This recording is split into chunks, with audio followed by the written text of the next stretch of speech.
favorite scary movie? I don't know, but Let's pretend we haven't had this conversation already. okay, what's my favorite scary movie?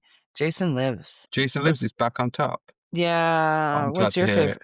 what's your favorite scary movie? I guess The Shining is still the best, but I don't know. I watched Scream 4 and I watched The Black Coat's Daughter a lot more, and I'm sure you'd agree with me that they're top tier. Scream 4 is top tier, The Black Coat's Daughter is bottom tier, dumpster tier. Hey, Sorry. so you still haven't changed your ways in the I'm month-long not break that going we've to had? change my way. Okay, we need to move on from this because I feel like this is an argument in every episode. There is No, no, but no conceivable path forward for that I'm movie. I'm just saying it's up there among my favorites now. So It's always been among your favorites, though. more so now. I'm That's rebelling okay. against you, We'll fix you. but we're But back. we're back after a bit of a hiatus. We're back. We're still alive, barely. Barely. Yeah, It's we're clinging it's pretty cold out here. to life. It's pretty cold out here too, and we got snow. You have snow. We do. It's been snowing all day today. We have a lot of snow actually. Jealous actually. Like it's one thing being cold, but if you've not got snow to back it up, it's just not the same. I enjoy snow. We don't get it often. We get a lot of rain. I think the reason you enjoy snow is because you don't get it very often. Love the white stuff, you know. If you booger sugar, if you had snow, if you had as much snow as we got, I think you'd get sick of it very quickly. Like the first snow of the year, I'm always very excited. But then as we go along, I get It's very in annoyed. August. No, it's not. Stop spreading lies about Canada. When is the No. first snow then? And we got our first snow at the end of November, like the last week of November, but it melted, it didn't stay. And then we got some more snow, but today we got like a good 2, 3 feet. So the snow is here to stay. And this is when it goes from like, oh, pretty to ugh. For me, this is when I start to get annoyed with it because the sidewalks are slippery. It's hard to get around. It's fucking cold as hell. It's Christmassy though. It's very cold, but you asked the appropriate question, I guess. What's your favorite scary movie? Which is probably the most iconic line from the movie that we watched this week. A very controversial franchise these days. But we watched Scream, the slasher that changed the game. One of them changed the game in the 90s at least for a while. I guess my controversial opinion about this franchise is that I don't find the sequels to be groundbreaking or game changing at all. The first one was. And then it just got it's funny because the original Scream really like broke the formula for slashers. And now the franchise has like a formula of its own that it follows. And I find it kind of dull personally. But yeah, we're going to get a lot of hate mail this week. I mean, I enjoy it for the first four movies at least. Like the last two were okay. Not really for me though. I enjoy the first four and I find things to enjoy even in the last two. Great cast. The whole like it could be any one of your friends thing, I it's gotten stale. When Randy went over the rules in the first movie, it's special because he breaks the fourth wall. He really goes in a direct like the whole thing goes in a direction that you've never seen in a movie before. They're talking about themselves as if they're in a horror movie, which they are. There's self-awareness to it. Now, Sure. 6 movies later, I've seen 6 movies like it before. So, it's and the delivery has just gotten kind of mid for me anyways. I don't want to piss too many people off this week, so we'll just focus on the contents of the first movie. Sure. I mean, which way united on as well? We both love this one. We do. You more than me. I love it more than you. What did you rate it? Oh, it's 5 stars, See, but I give it 4.5. So technically you love it more. I don't revere Sydney Prescott I do. the way other people do. She is a really good final girl. She does belong on the Mount Rushmore of final girls. I feel like she's a little bit overrated for me Okay. personally. I don't she's on par with, some of the most memorable final girls like Ellen Ripley and Sally Hardesty and Ginny Field and Christy Cotton, but the conversation around her is like very much like she walks on water. It used to be. Maybe not as much these days. Some people still, yes. And look, she's great. She is. Yeah, for me, she's still up there. Maybe this is like a debate that we can have after we've covered more of the sequels. Because in this movie, I think she's great. Like with any movie, You may feel different about the sequels. I don't know. Well, listen, like with any movie, the more you rewatch it, the more stuff you pick up on. And there were a few things that I picked up on that kind of had me rolling my eyes. So done.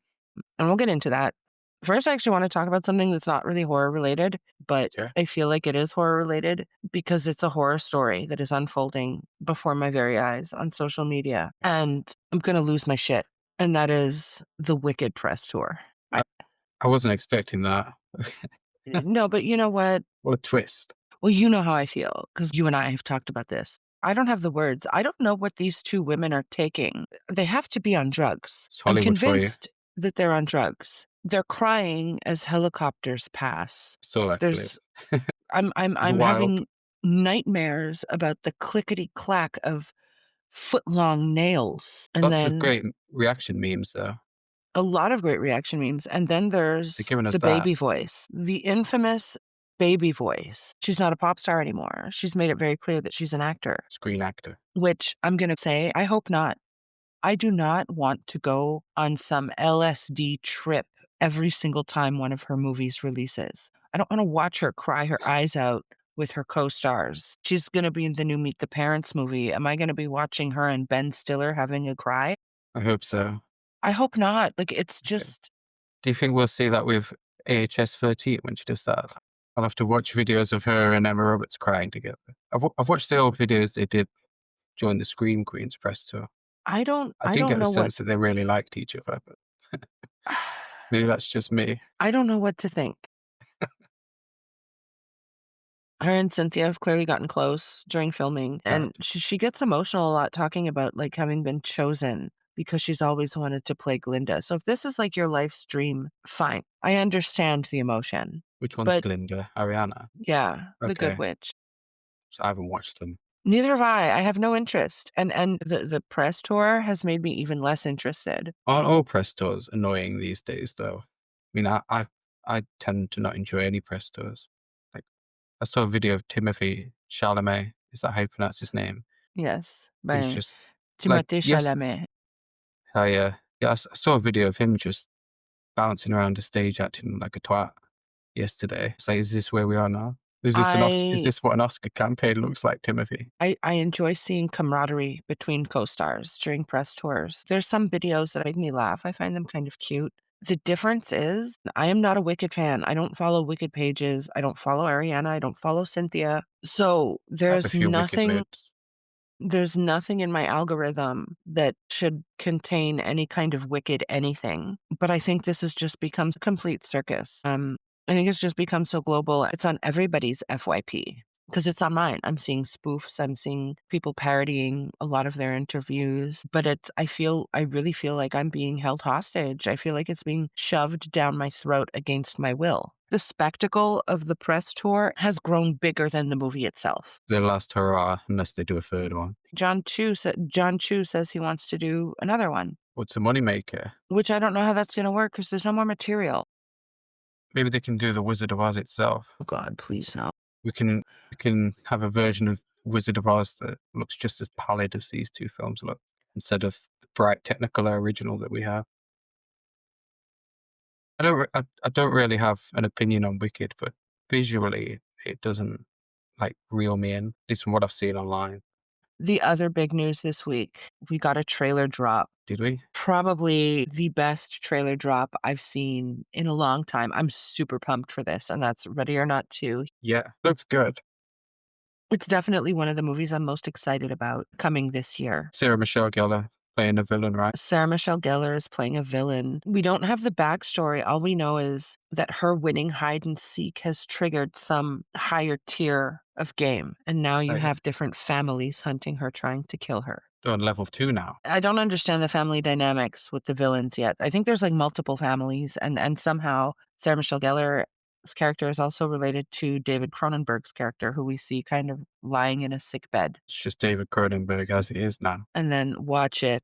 How old is he? I don't know, but we're not going to get I into this conversation. That feel like man he was is pretty old around Jason X time. He's still he's going. Canadian royalty. He's always looked like that. Okay. Sort of But like that one actor who always looked old. Morgan Freeman, I wasn't thinking of him.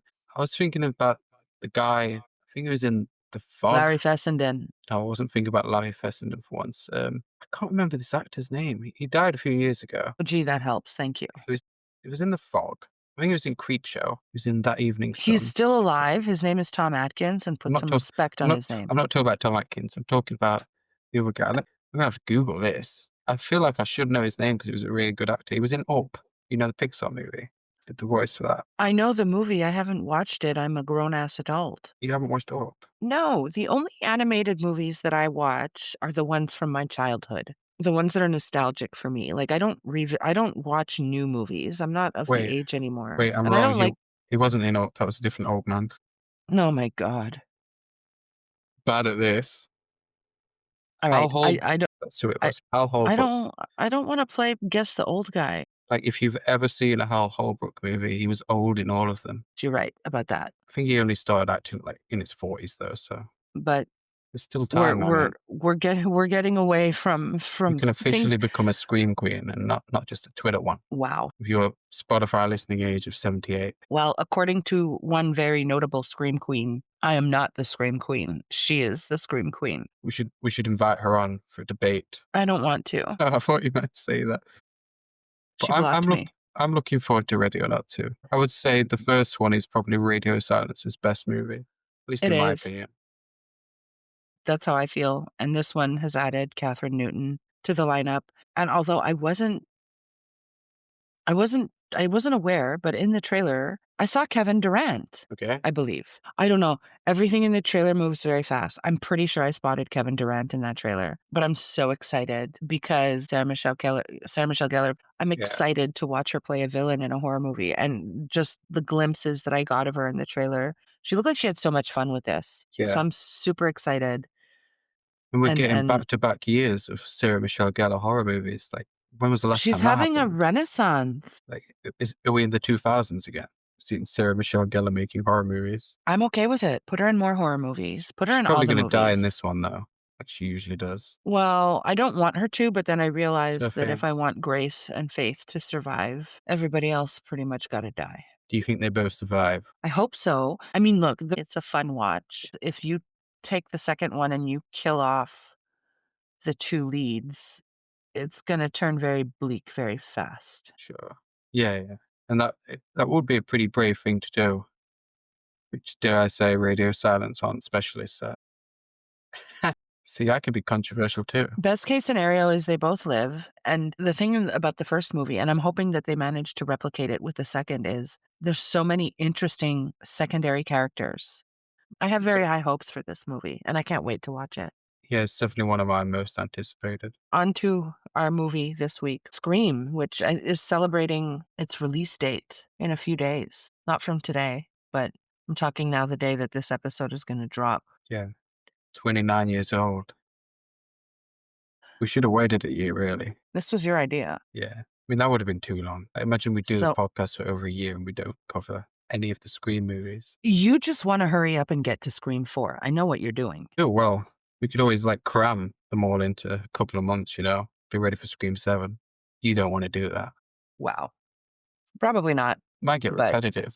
We'd be like repeating the same points on a weekly basis. People will love it. I think if we did if we did 6 Scream episodes for the existing movies, you'd probably hear my enthusiasm waning as we got further into the franchise. I really like Scream 2. I really like Scream 4. I like Scream 3. But it loses something. When the first movie came out, it was nothing that anybody had ever seen. And now we've seen it 6 times, except for the part where the 5 that follow the original were unable to capture the spirit of it. By the time we get to Scream 3 or 4 or 5 or 6, we've seen Let, it before. So let's say 5. I'm biased though. you are. But listen, Scream 4 is special because we got a final girl, or sorry, a would-be final girl that was set up as a final girl, and she turned out to be one of the killers. So that in itself, I think, makes Scream 4 the most unique movie of the franchise since the original. Yeah, It is my second favorite of the franchise.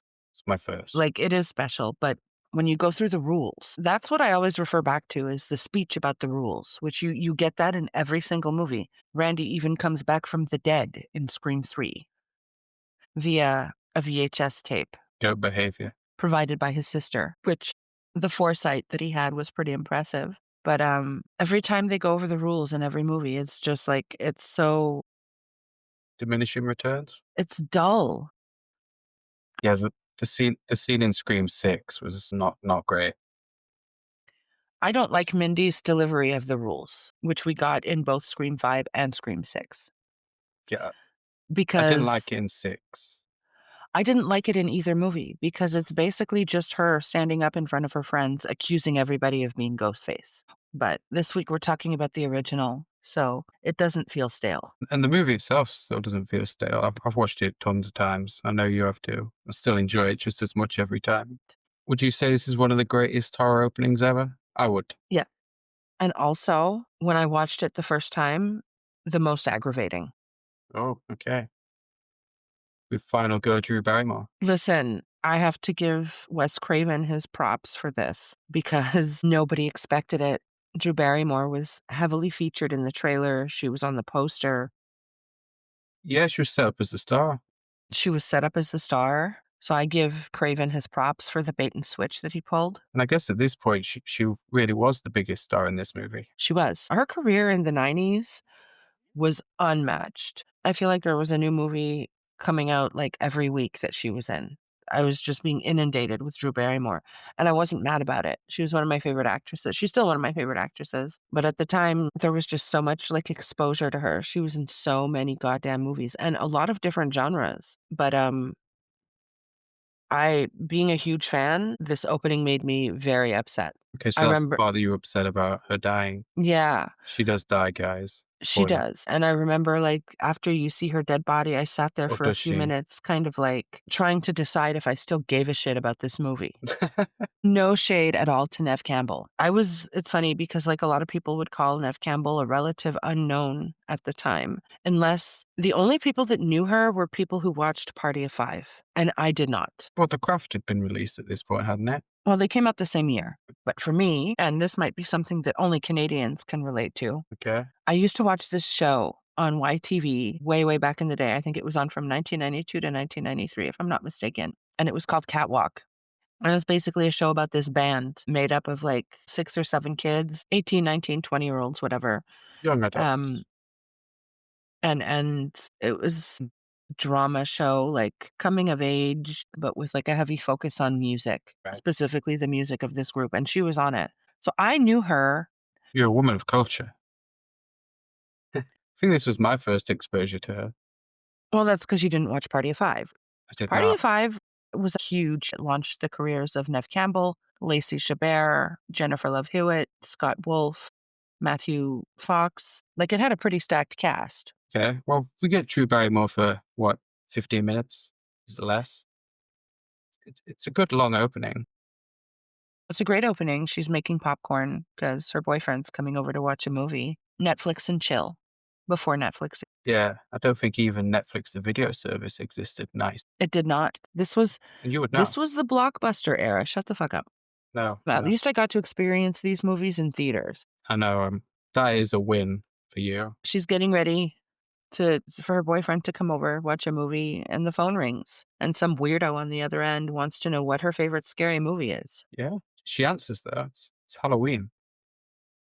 So we know she has good taste on the start. Okay, wait. Okay, that's going too far. That's nice, like 10 seconds. She has good taste when it comes to picking her favorite movie, but when she asks what his favorite scary movie is and he replies Nightmare on Elm Street, Also a good choice. she loses points for me. I get that it was supposed to be an in-joke when she says, "Well, the first one was good, but the rest sucked." A little bit of a Wes Craven self-insert there.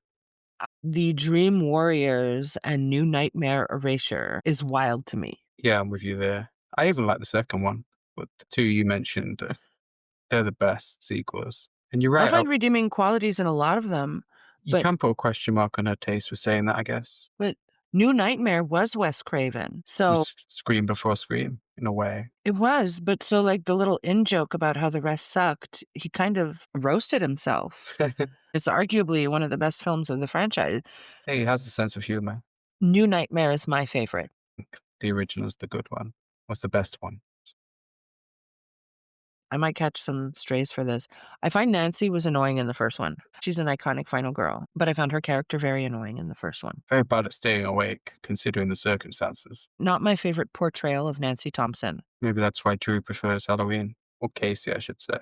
Things take a turn when this guy accidentally lets it slip that he wants to know who he's looking at. So Casey is on guard all of a sudden. Yeah, she catches it. She catches it. She hangs up on him a few times before finally she picks up and he says if she hangs up on him again, he's going to gut her like a fish. Yeah, like he's done being hung up on. She really hurt his feelings there. He's got his whole script to work off of, and she's just fucking with it. This is something that I think makes this franchise obsolete. Nobody picks up the phone anymore. We're all texting. I mean, I don't want to speak for everybody, but I'm pretty sure the majority of people these days will sit and watch their phone ring. That's what I do. Somebody calls Yeah, me, I'm going to watch my phone ring. And then when it stops, I'll text the person. I'll be like, what's up? What do you want? yeah, especially if I don't know the number. Exactly. I can ring, they can leave a voicemail or a message. And if they don't, well, conversation never happens. Yeah, I definitely prefer the simpler, more old school slashes where technology's not a huge factor. It takes you out of it a little bit. And he says he wants to play a game, and she does not want. It's a jigsaw moment. He tells her to turn on her patio lights. Yeah, because she threatens him that her boyfriend will deal with him. So she starts off by kind of being a little bit flirty with him. When things take a turn, that's when she finally admits to him that she does have a boyfriend. Because at the beginning, she said she didn't. She turns on her patio lights and she sees her boyfriend tied to a chair, very bloody. Yeah, and he doesn't seem into it this time. She needs to answer a few questions. Yeah, I love some trivia. And it's horror movie trivia. I want Ghostface to call me. I will win your little game, Yeah, like he'd just be wasting his time with us. right? Fucking defeat him. And then you'd have to give up. Like, it's only fair. I think he'd just kill us out of spite and anger because we're so good at his trivia. We That's my outplay him, take. so that becomes the new justification for killing us. Would you have gotten the Friday question right? Roy. Don't make me slap you. Oh. You're gonna reach through the screen and slap me for saying that. It's Big Roy, trust. Sadly, Casey gets it wrong. She says Jason instead of Pamela, and her boyfriend pays the price. And now Casey is single. She is. Lucky in Ghostface. Now she can go to a movie with Ghostface. He did just kill her boyfriend, so I think his chances with Casey are pretty much over. She got a really good chase scene with him though. She's hiding outside while Ghostface is looking for her inside. And she sees her parents' car approaching. She fends him off briefly. He catches her, stabs her a bunch. And she's trying to call for her mom and dad, and So they don't hear her as they enter the house. She's just there being all raspy. it's while they're in the house looking for her that she sadly meets her end. R.I.P. Casey. She gets a little bit of choking action in and then tears off Ghostface mask. Sees who it is, I presume. Her eyes do go wide. It's subtle. I think she And then sees she Stu. dies. She would have known Billy. Yeah. They all went to school together. 13-year-old me is in a puddle of tears. Like, you don't understand. She got psychoed. I was not okay. Casey is dead. I am sobbing uncontrollably. I am not, because I had no investment in the casting of this movie when I originally watched it.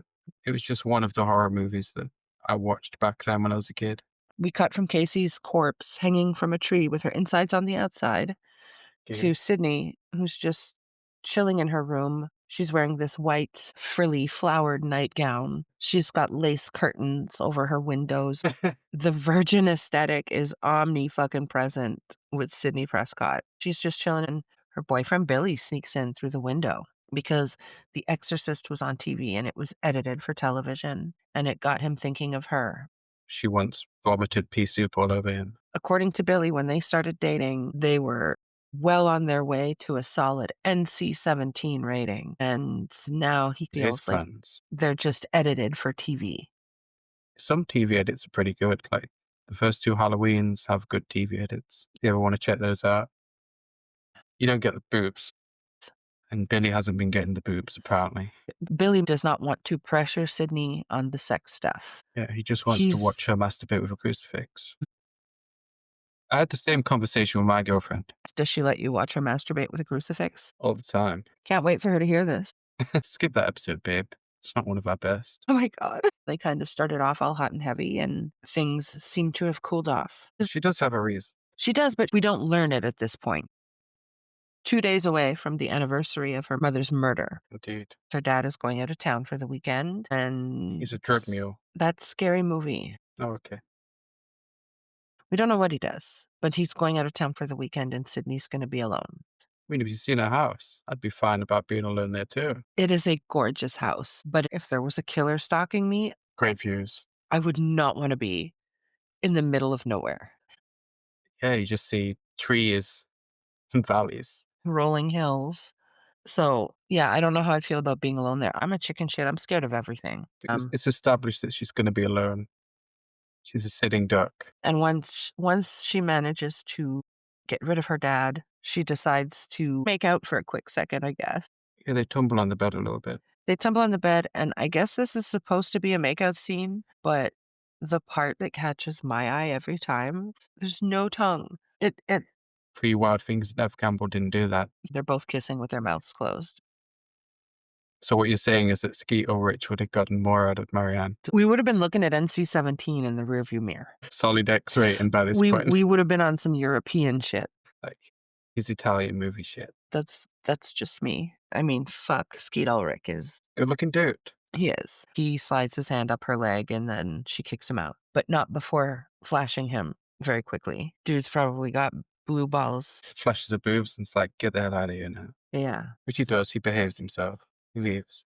A quick flash of the titties that we don't see, by the way. No, we don't And see her then- boobs at all in this No. movie. Or any movie, I think.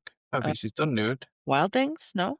Did she I do don't nudity in remember. Wild Things? I don't Maybe it's time remember. for We don't get tit shots from the actors in this movie, but then even later, when there's a group of people watching Halloween and Randy makes a point of saying, "Here comes the tit shot," the camera doesn't even give us a glimpse. They cut Bates is a away. bit more teasing. Yeah. Rule breaking. So, yeah. Billy So- got a little bit of a grandma kiss, and now he's on his way. Titless slasher movie. They really are breaking the rules. It's cool the next morning. Woodsboro High. And Sydney meets up with her best friend Tatum, played by Rose McGowan. So iconic. Yes. And Iconic clothes as well. Like her outfits are so just classic. her lines, her clothes, her attitude, her aura. There's Couple of other nothing. things. Yeah, her nipples. Let's just say it.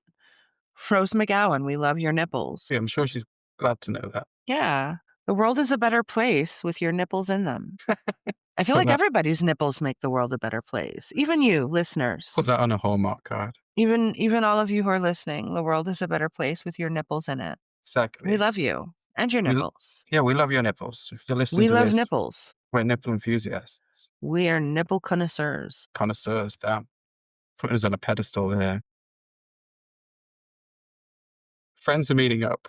We meet Tatum, and Tatum tells Sydney about Casey and her boyfriend being Sliced and filleted. diced. Yeah, sliced and diced. But you're right, she does say filleted. I think it's Randy that says sliced and diced. Obviously, this is big news. There's police everywhere. The other at the school, having meetings. Police are talking to everybody, students, faculty, everyone, because they have no idea who did this. All they know is that this is Even the the worst school hamster. crime. All they know is that this is the worst crime that Woodsboro has seen in years, even worse than. And And then she catches herself. she catches herself, But walks it's away. bad. Sydney reacts strongly. Sydney is called in to talk to the police. Yeah, and the whole class turns and looks at her. Principal Fonzie, the chief of police, Hey. and Dewey. But Yeah. today it's Deputy Riley. Not even Deputy Dewey. Dewdrop? Doofy. Who calls him Dewdrop? She's trained. Randy. Forget who calls him Dewdrop. Oh Oh, it's the bodyguard from part 3. yeah. Joe Swanson. I love Patrick Warburton. That's for another day. So she's interrogated, and they don't really. Does she say straight up in this conversation that her mother has died? We just watched this last night. I should know. Yeah, like we're just bad at this. I don't know. I think they hint to But it. yeah, by this point we get enough hints to know her mother was murdered. That's a mystery in and of itself. We have the whole whodunit of who's the killer. And then for the first act, it's what is this shit that Sydney has going on? Then we get the fountain scene, which is iconic. Classic fountain scene. We get Live Her Alone. We learn that Randy has been fired from Live his Her. job at the video store twice, but They still really works hide his there. sorry ass. Well, he's a movie expert. It's a recurring character in the Scream franchise. They all seem to have a higher than average knowledge of movies in general.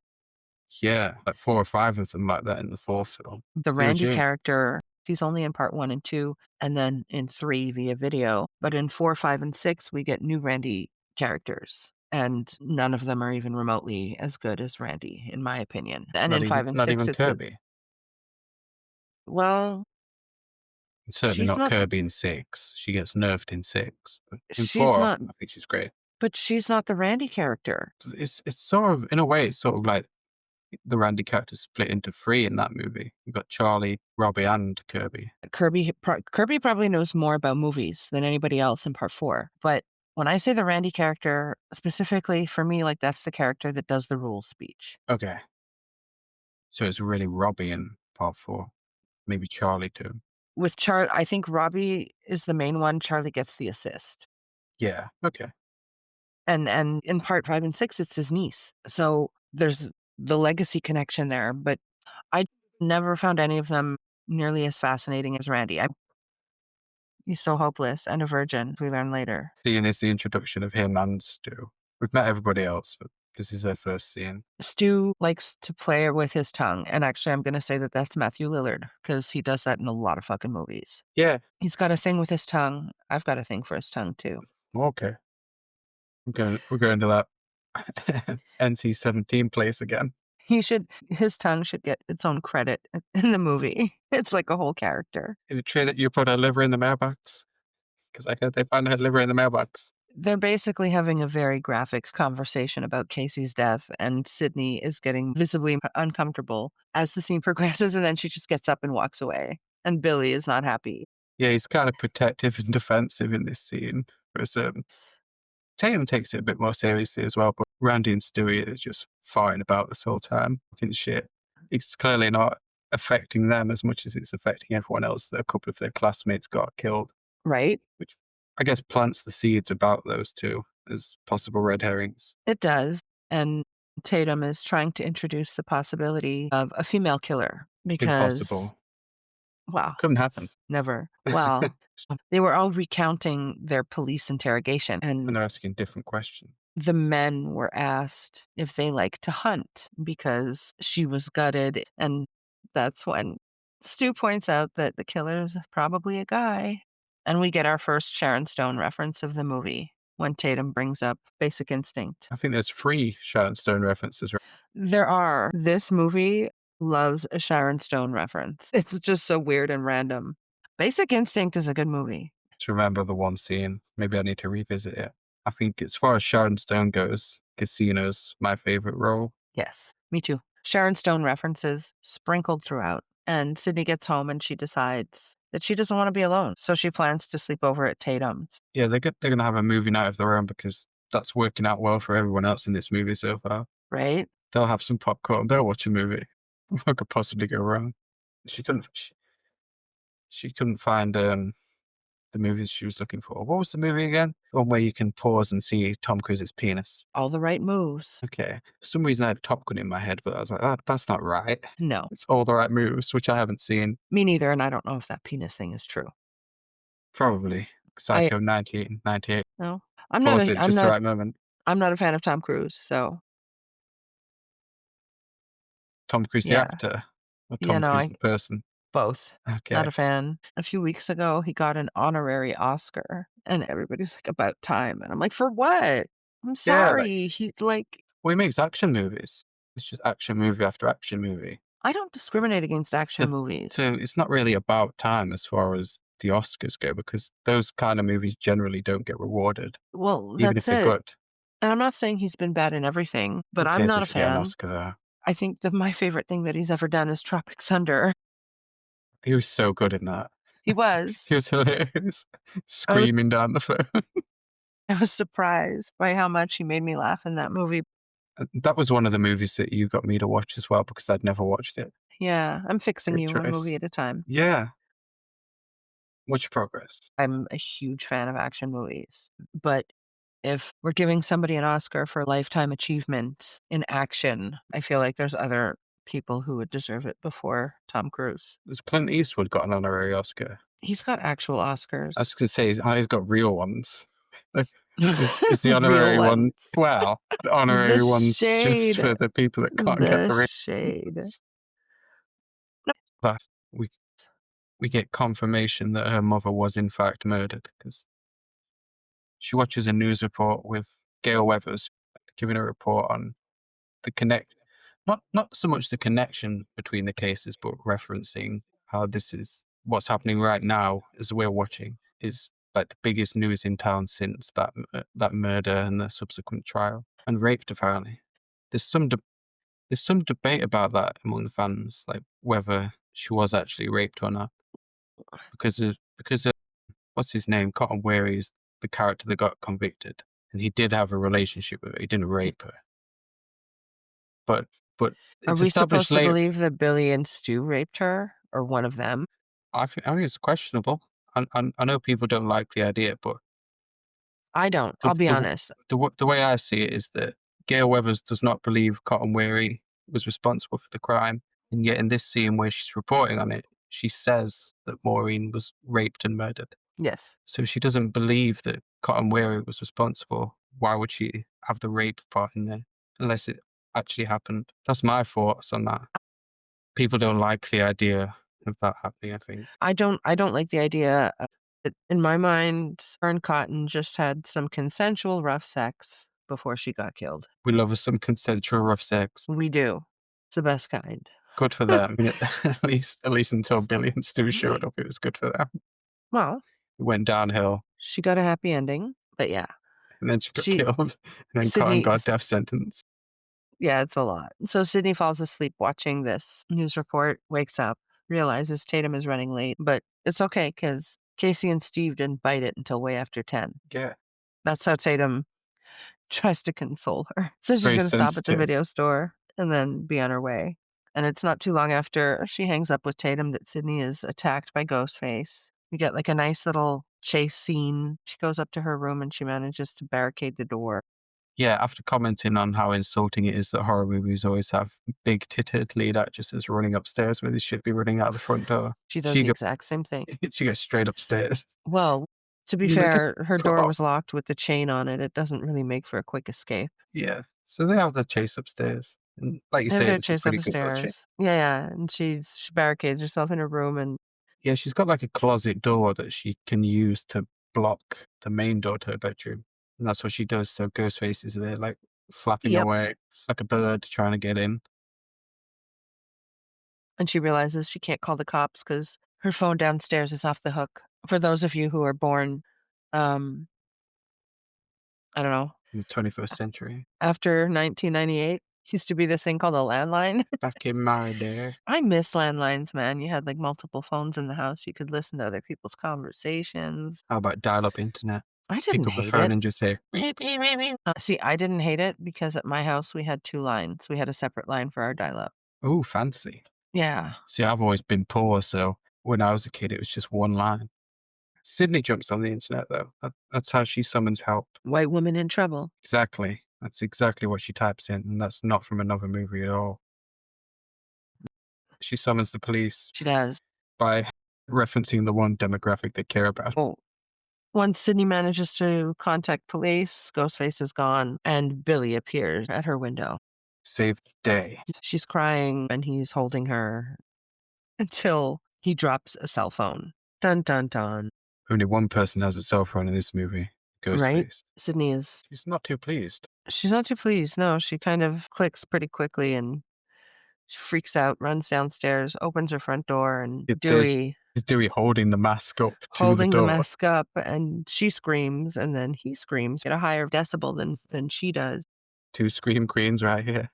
Thank God, Dewey. But no, he found it. He didn't bring it with him. That's And I true. guess the implication of this would be that Billy, who just dropped his phone, had previously like disposed of the mask outside. Kind of a Yes. setup, or it could be perceived as a setup from Ghostface. I actually think the setup for the killer reveal is done very elegantly. So here we are. We're still technically in the first act of the movie. I think this is probably the end of the first act. And already we're heavily implying that it's Billy, and he's arrested as a result. And take Tatum finally shows up, just in time. Tatum shows up, and that's when we learn that Deputy Dewey is Tatum's brother, and she has 0 respect for him, like, at all.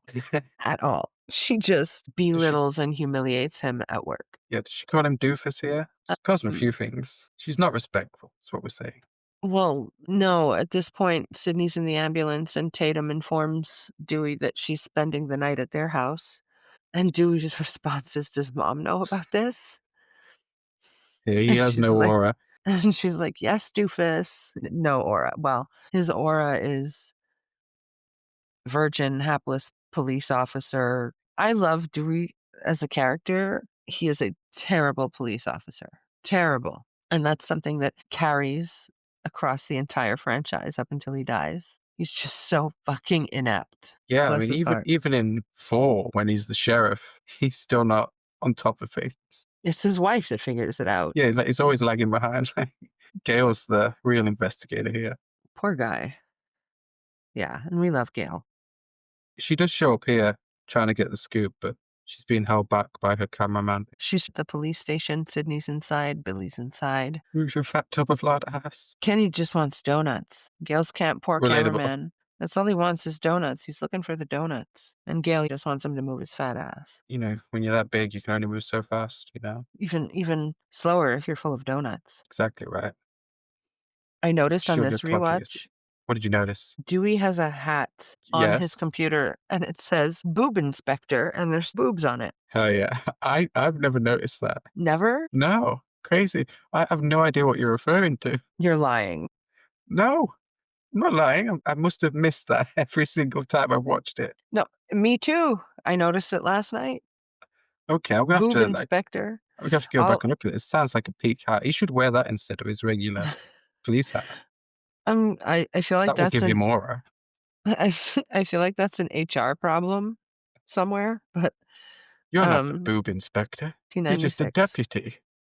You'll Yeah, never make boob inspector. smell his fingers. Tatum continues roasting Dewey in the middle of the police station. She wants to take Sydney home. Everyone's laughing. Everyone's laughing. Billy's being interrogated about his whereabouts and why he snuck into Sydney's window last night, and in the midst of this, Dewey is asking Sydney if she's sure about the hotel that her dad is staying at because they can't get in touch with him. So, another red herring. Yeah, another missing person. Yeah, her dad goes missing for And this the whole duration time, of the movie. this whole time while Billy's being interrogated, like he's got a direct line of sight between himself and Sydney, Sydney, like the supposed victim. Is that how it works? I'm pretty sure it's not. Let's just At sit you least not opposite the anymore, person you think is trying to kill you, so he can right? death stare you or something. Well, he is death staring her. It's a little creepy. I mean, they get her out of there soon They enough. get her out through the back door, but Gail is resourceful. She's She's a already real at the back door. journalist. Sydney agrees to have a little chat with her, but she's really not in the mood for Gail's shit and ends up punching her in the face. Yeah, they have a little mini convo about the book that Gail wrote about her mother and her murder. Gail says she's gonna send her a copy. That does And it. that does it. Sydney fucking cold cocks her. I love that scene. I love Gail so much. Yeah. Does she punch her in another movie too? Did she get her in Um, Scream 2? I know they did their own version of it in the new movies with Jenna Ortega. I is it the second or the third? It's the second. It's the second year because in the third they kind of have a positive relationship. I love the evolution of their relationship. That's something that I feel like is not talked enough about when it comes to this franchise because you Yeah, see, she well, goes from being like a figure of hate in City's life to yeah, really being friendly with her every time they see each other. At least but I from also feel like 3 that's to. the evolution of Gail's character where she's still a journalist in parts 2 and 3. Part 2, there's not much redemption because she's written another book and Dewey's not happy about it. Sydney's not happy about it. She's embellished a lot. It's a book about what happened in Woodsboro, and apparently there's some untruths in there. So her redemption arc for me only really starts in part 3 where she's still a journalist, but she seems to become a more ethical journalist Yeah. as the movies progress. So, like, for me as a viewer, you kind of gain respect for her as her story goes along, and you can see, like, is probably the one that has that effect on her largely because they are in this on-off relationship. I think it's his influence that has a lot to do with that. But her relationship with Sydney, yeah, it just progresses, and then in part 4, when they see each other, they actually hug. Yeah. In part 5, Sydney comes to Gail's side faster than anything the second that she hears Dewey's gone. And I think part 5, that's probably my favorite thing about that movie. I'm not a huge fan of it in general, but seeing kind of how close they've gotten when you know where they started. Yeah. It's something that, yeah, like of all the things in this franchise, it's something that's not talked about enough. And I love their friendship. But there's no friendship in this one there. They hate No, us. no, they hate each other. And after punching her, Sydney retreats to Tatum's house, where Ghostface calls, and we see more inept Dewey. Because when his mother runs to get him, because the killer is on the phone, he comes out of his room with his gun. Like, the dude's on the phone. What are you going to do with your gun? He's gonna shoot him through the phone. And then Sydney hangs up the phone and runs away, distraught. And Dewey just picks up the phone and says hello. Hello. Does he not know how hanging up a phone works? Probably not. Like Gail says in her book, he's using. Yes. Barney Fifishness. Tatum's very impressed with Sydney's punch. Sydney, super bitch. It's so cool. And then they kiss. Mean right hook. His face basically confirms over the phone that Billy is innocent because he couldn't Yes. possibly calling it. He doesn't have a voice changer in the prison, you see. Poor Billy Boy got the wrong guy again, which that's kind of ominous a little bit because, again, okay, not quite sure when the first time was, but then we find out the next morning at the breakfast table. They're eating a breakfast in front of the TV, and there's a news report on Cotton Weary, the man who is charged and convicted of having raped and murdered her mother. He's on death row, Oh. and that it's Sydney's testimony that put him there. Yeah, because So, she says she saw him leaving. yeah. So that's the link between you got the wrong guy again. Seems to be the case because Billy is released the next day. They go to school We get a where random, Dewey assures them they'll be safe because they're at school, and we get, "What?" a random Linda Blair cameo, I love it. barking questions, became pushed away by Dewey, or at least blocked by Dewey. And, everybody at school is very, like, I guess there'd be a weird energy at school because at this point, they know that there's, like, a killer afoot. There's kids in the building running around dressed like Ghostface. Stu's having the time of his fucking life. Stu's Yeah, loving in every it all. second. Yeah, he doesn't take any of this shit seriously the whole time. It's just one big joke to him. He says it's like Christmas. It's Well, okay because December release. Principal Fonzie has caught these 2 students running around like like dressed. His actual name is Himbry, but we're gonna call him Fonz because it's Henry Yeah. Winkler. Hey. He he Time to jump the expels shark. yeah. He expels 2 students. Yeah, They should care more that 2 of their classmates have been murdered. that feels like an overreaction. Like, I feel like the school board would probably correct that at a later date. They didn't. It's just being dumb, Dad. At this point, I think I'd just be, like, hiding out barricaded in my house because it's clearly this killer is hunting at the school. She It's loves to also learn though, yeah, she does. and he But is hunting at the school because he goes yeah. after her there. She's in the bathroom with 2 of, like, the meanest mean girls you'd ever hear in your life. Oh, one of them really is. The other one's not quite as bad as the blonde. Oh, they're both awful, I think. Okay, just saying one of them's worse. Sydney's hiding in a stall while they talk about how she's a slut just like her mother Yeah, and that she's suicidal, but she decided that homicide is a healthier expression. She gets her shit from Ricky Lake. yeah.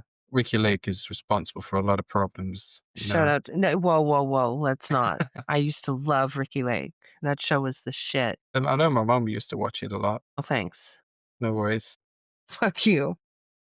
Pretty sure Such that a was like her favorite show for a while. you're such a dick for that. It was Good in so Hairspray good. though, and Stepmom. She was in Stepmom, right?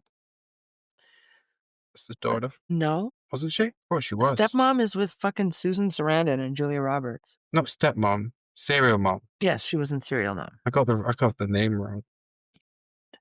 It's okay. After having to One endure year. these 2 bitches, she's attacked yet again by Ghostface, and we get not a chase scene, but like a quick little fight scene in the bathroom. She He darts out of a stall, but she manages to duck him and kick him, I guess. Does she kick him? Something like that. yeah. And Yeah. but she darts out into the hallway, past the teacher. who she doesn't alert to any of this. She just keeps running. And this is when Dewey meets Gail. Gail is trying to get information. She's flirting, and Dewey's flirting back. And I know there's like a bit of an age difference between Courtney Cox and David Arquette, not much, but they really managed to make him look younger in this movie than he actually is. Doesn't help. Yeah, He's it got a doesn't small age you. frame. Does the Force require you to work out? I don't know. Well, it's a small town. Like, aside from Ghostface or before Ghostface, before Maureen was killed, how much action were they seeing? Mm. Probably not much. That's She's when we working the get our job. second Sharon Stone reference. Yeah, she says she should be covering the Sharon Stone stalker case, but who knew? The sexual tension is palpable. Stu is deciding to have a party to celebrate because classes have been canceled in the wake of Sydney being attacked at school. Yeah, that's the upside. The downside is that there's a 9 p.m. curfew as well. Yes. But you've got time for a party. Principal Fonzie is in his office playing with a Ghostface mask. When he hears some noises, does some investigating, we get a nice Wes Craven cameo. Yeah, it's the janitor, Fred, with his stripy green and red shirt. Yeah, I was going to say, he's dressed like a certain icon. I That's right, respect it. Jason Voorhees. No, Freddy Close. Krueger. That was close. 1 degree away. But when Principal Fonzie goes back to his office, he is promptly killed. Yep, closes his door. Ghostface just standing there. He gets the fuck stabbed out of him. His happy days are over. Uh-huh. Uh, That's funny. I'm here every week, folks. You are. Well, hopefully. Thankfully, we love you here. We need you here. You're the backbone. Not really. We cut then to Tatum and Sydney. They're having a conversation, and Tatum is being very brutally honest, basically telling Sydney that there have long been rumors about her mother's affairs. She thinks that Sydney's mom and Cotton were engaging in a consensual affair, which we learn later is true. Tatum says that there have been other men, which Sydney doesn't appreciate. We get more context at the end, at the killer reveal. Yeah. And turns out she was, to quote Billy, flashing her shit all over town.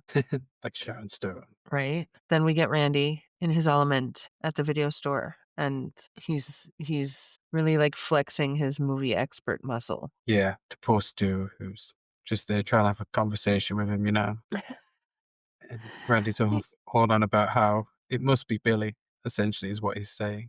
And he's using movie references to back up his point. He is, but he also says that everybody is a suspect. Stu is kind of trying to steer the conversation in the direction of, do you think Sid's dad did it? Because her dad is still missing. Randy's really heavy on the Billy theory, but we do know at this point that he has a crush on Sydney. So I feel like his take is biased. Yeah, he kind of wants to be the bad guy. He does. He wants And him out of the he way. basically says so because he asks Stu if he thinks that he might He have a should make a chance play with for Sydney. And Stu does not think he has a chance. He just laughs at No. him. He does. And then Billy appears as Randy is going on his tangent about how Billy is the killer. And Billy suggests Randy could be the killer. He's the edge that you talked about earlier. Mm. You see more and more of it as the movie goes along. Yeah, certainly in this scene. Yeah, he's very edgy in this scene. Whereas Stu's just behind Randy, crawling all over him at this point. Yes. This movie Head is on so his shoulders and homoerotic. stuff. I love it. They're just also touchy-feely. Billy's touching Randy's face. But The I'd have a 3 of them freeway just right here in the need to video yeah, stuff. just fucking lay down in the middle of the horror section and make a train.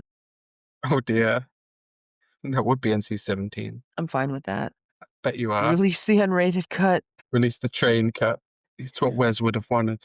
The party's in full swing. Stu's house is a party house. I mean, look, every house in any movie ever is a party house because all these high school kids always live I mean, no wonder they're all having parties in teen movies. Big spacious houses. It's literally what their Real for it. houses are fucking designed for.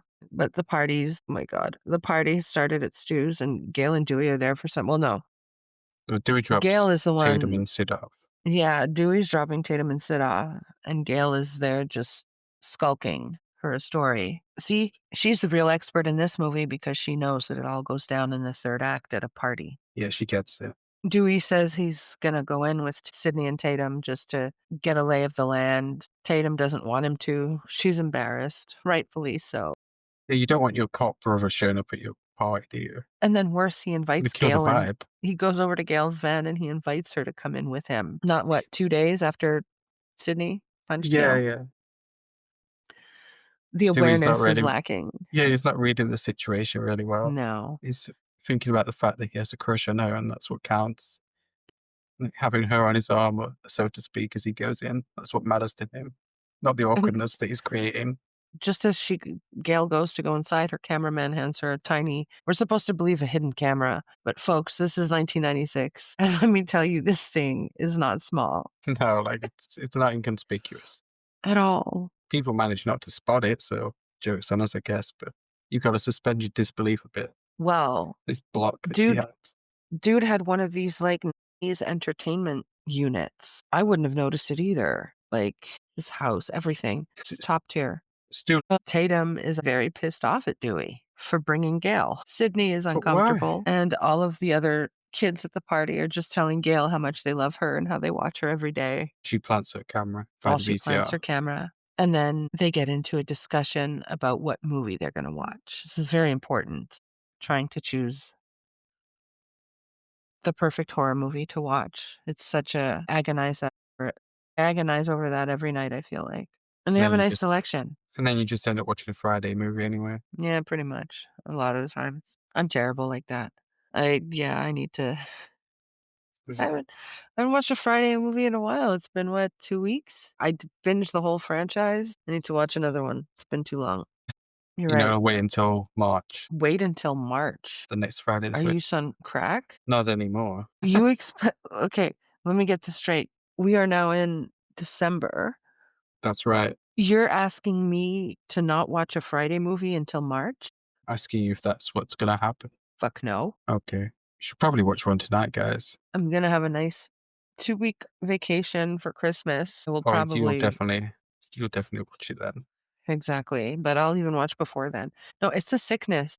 It's just a constant rotation. You're a sick puppy. It's It just the way it's it is. like it's like top 40 when you listen to the radio. It's like always the same fucking songs over and over again, you wanna blow your brains out. That's what I do with Friday the 13th, except I don't wanna blow my brains out. I wonder how many times you've actually watched the Friday movies. I don't log them every time I do, I know you're but one of those weird people that doesn't update their letterbox regularly. I'm terrible. I I'm log the everything worst. and you just log nothing.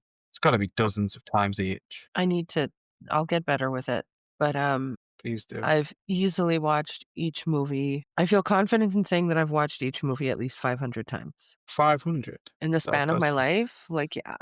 each Is that too movie. much? It sounds like too much because there's what? There's 12 movies. So if you've Okay, watched maybe each 500 times, that'll be 6,000 watches. okay, hang on. I think the math's correct there. I don't think wait, hang on. I don't know. I'm high. You're high. I am. I know. I'm sorry you have to find out this way. You've probably watched them like about 50 times each. Oh, no. That's too low. 100, 120. If 500 is too high, I'll go 200. Like, look, My that most doesn't rewatched movie is probably not another teen movie. Not even yeah, I horror. believe that.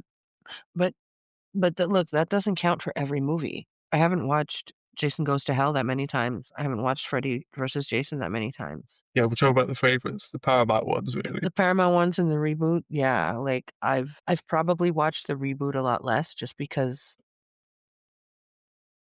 it's from 2009. Yeah,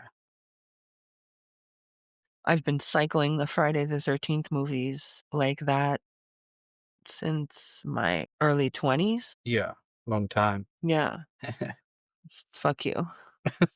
No, but, like, okay, Decades. let's take Jason Lives, I'll which take it. it's, like, easily my favorite movie of the franchise. Oh my god, do I really wanna do this math? Okay, so It's early a little 20 side quest we're let's say going on. 20, I'm 41, so that's 21 years. What's 21 times 12? 152? Yeah? No, that could be right. No, that's way off. 250. Yeah, that's way off. So there you go. I watched What we're Jason saying, Lives. guys, is that I'm stupid. I do basic math. I mean, Does that count as basic? Jason Lives is the one I rewatch the most, and I easily watch it once a month. Maybe it's 252. It probably isn't, considering how And far and off I was originally. there might be a month or 2 that I skipped, but Yeah, 250, I've watched it at least 250 times. darn. So see, I'm Wait. not I'm not exaggerating. Yeah, it's so sad. I need to log them on Letterboxd so the whole world can see how pathetic it is. Yeah, we need to be able to judge you more. That's fine. Yeah, Judge but me. Friday the 13th, I don't think is one of the options at the party that's mentioned. We talk about Hellraiser, Prom Night, Halloween. Well I feel like Terror Train is another option I think that they've mentioned, and Sydney comments on Jamie Lee Curtis being in all of the movies. well, the options that Randy presents are Oh, Hellraiser and Evil Dead. Evil Dead, I remember now. Yeah, I should know that. But then Sydney is going through the rest of the selection, and she sees Prom Night, Terror Train. Why is Jamie Lee Curtis in all of these movies? Green Queen? I mean, that's not something we complain about. She's like, It's not back then. "Not now either, stop it." Have I love Jamie Lee Curtis. I don't get the Jamie Lee Curtis hate. It's so stupid to you me. seen the new Freaky Friday movie yet? I have not. Me neither. I'm Apparently they're gonna make a third one. not a How does that happen 14-year-old 3 girl. times? Again, It if the original was something I grew up on, I would probably check out the sequel. I was already aged out of it when that movie came out, so I was not interested. And yeah, no. Jamie Lee Curtis in horror is peak. they choose Halloween anyway. They're Yeah, not they Terror do. Train fans, I guess. I mean, Halloween is the right choice. And this is where Tatum heads off to get the beer, I guess. Yes, because Stu makes her the beer wench. But what a job, though. What a role. I know you wish you had a beer wench. I'll have a talk with my girlfriend, see what she thinks. Oh my god. Do not bring my name up in that conversation. It's not Marianne my idea. says No. No, I do not say. It's not funny. we get a really, really great shot, some really good cinematography in this one scene as Tatum opens the door to the basement, cellar, whatever you want to call it, That's the garage. the garage. When it's downstairs, she has to go down some steps. Yeah, but there's like 4 steps. It's not a Yeah, basement, it's a garage. Hence that the could be a lot for some garage people. door that she fucking dies in. We get a Like, shot of her boobs, is what I'm saying. Well, her okay, no, we nipples. don't. So let's not mislead They're covered. people who may not have seen it. This People who movie, may not have seen Scream, why I do you don't. listen to the podcast? Tag I us on agree. Twitter. It's not her boobs. She is fully clothed, It's her outline. but it's a little bit chilly in the garage. Yeah, And you know what? Thank you it really is like to Christmas. whoever set the temperature for that scene. We thank you for your service. The memorable shot of the beer wench before her doom. Yes. Well, it's so sad for me then and still to this day. I mean, I knew Sydney was being set up to be the final girl, but I prefer Tatum's character. She's more fun. Rose McGowan's really good in this movie. She's good in everything, honestly, but yeah, Great personality. she's outgoing. She of the 2, she seems to be it's not really talked about, but we do know that Sydney is a virgin. I feel like Tatum is not a No, virgin. Stu's tapping. You always have that juxtaposition in horror movies where you have the one girl that's, like, more reserved and let's say prudish, and then you have, like, the more liberated best friend, and that's Tatum, and I love her, and Yeah, I love her think clothes too. I'm That's kind the of other thing, biased towards characters Sydney's like that, I think. wardrobe is, like It's very final girl, isn't it? It's very plain. my favorite It's not outfit of terrible. hers in the movie is what she wears to the party. The denim. Yes. Yeah. Well, you're Everything Canadian. else that she wears is so, like, Kmart. Like, there's the red shirt with the white flowers, and I The don't know. nightgown. I yeah, very Yeah, plain Jane. I like the denim outfit, but Tatum outsells. Oh, she does. She has that skirt with a spiral on that's also iconic. She's wearing a skirt? I Yeah, don't know. I'm just just focused on she has the her green shirt, midsection. she has the green top and the spiral skirt. I'm joking. You get a And shot of a butt as she's getting the the beer white out the fridge. tights. Yeah, she has, like, a nice little chase/fight scene with Ghostface. She throws some beers at him. After getting spooked by a cat, of course. Yes. No The horsey in obligatory this one, cat. though. The horse is in Scary Movie. She's got some Just a day, iconic player. lines. "Please don't Don't kill me, kill. Mr. Ghostface. I wanna be in the sequel." We were thinking about the same line. Yeah. Yeah, she doesn't take Ghostface seriously when he appears on the stairs. She thinks it's Randy. Everybody thinks it's Randy. It's kind Yeah, of funny. poor Andy catching strays constantly. And he's just upstairs, like, watching Halloween. Poor guy. Yeah, Ghostface cuts her arm and She nice realizes it's little serious. fight scene ensues. She hits him with a freezer door. They're running, they're chasing, and Yeah, when she she gets a really realizes good that hit on him with the beer. she does 2, one in the gut and one in the face. And this guy's not like Jason, like, there's grunts and moans when he gets hit. It's kind of funny. It is funny. Yep, Yeah, she puts up and, a fight. yeah, she puts up a fight. Tatum tries to escape through the cat flap, but she gets stuck. She does. I think it's a doggy door. The They doggy just don't have door? a dog. Yeah, yeah, Doggy door cat for the flap. cat. Cat flap sounds like something else, so You'd think it'd be okay. we'll Cat go flap would doggy be door. smaller. Yeah. We'll go dog. We'll do doggy. Okay. But apparently, in real life, Rose McGowan fit through it quite easily. I mean, it's kind of like the Titanic effect, how everybody talks about how the two of them could have fit on that door. Like everybody rewatches the movie and they kind of become an expert. I was watching her wiggle last night and I was like, you could have easily just slid right through. Yeah, I feel like I've read before that on set she just crawled straight through it originally. Like it wasn't an issue. She does a nice little struggle, In but kayfabe, ultimately she can't get through it. the garage door wins. Ghostface wins. Ghostface wins. Tatum is dead. Yep. Again, I He, was he closes up the door. despondent watching this for the first time. Did you notice the bad use of I assume a blow up doll or something for her head when it gets squished by the engine? She just turns to rubber or plastic all of a sudden. I'm a huge fan of practical effects, but I find making a mold of someone's head, it's so difficult. Yeah. And to get something that looks exactly like your actor to the point where people are not gonna notice, that takes the highest tier of skill and talent. What's more is, like, how much I guess the argument could be made, how much effort does one want to invest in it when ultimately it's just gonna get destroyed? Yeah. This isn't really the movie for practical effects anyway. Stab and slash. It's not Tom Savini stuff that we're looking at here. No sequel for Tatum anyway. That's the takeaway. No sequel. We love Tatum. I miss Tatum already. We still haven't seen the last of her, should we? Her corpse shows up a Dude, little later. dude, too soon. Billy has arrived. He wants to talk to Sydney. Yeah, just Well, to do seeing everyone else off. Well, most of the people at the party are leaving. So he yeah, shows up and and Stu tells him to go to his parents' bedroom. to talk or whatever, Sure. which surprisingly Sydney agrees to. Their interaction since he's been released, I guess you would think that things would go back to normal between the two of them because we're supposed to believe that he's innocent. Yeah. Yeah. Even after he was released from jail, she just remained distant. Yeah. But nevertheless, they go upstairs and she decides, let's have sex. She folds. She folds, and we get their sex scene interspersed with the scene from Halloween when Bob and Linda are having sex. Yeah, we get like a double boob tease that we never get. We see Sydney take her shirt off, but not her bra. Billy covers that. And we don't even, I think you mentioned earlier, we don't even see the boobs in the Halloween scene. No, They're really Randy breaking points out rules here.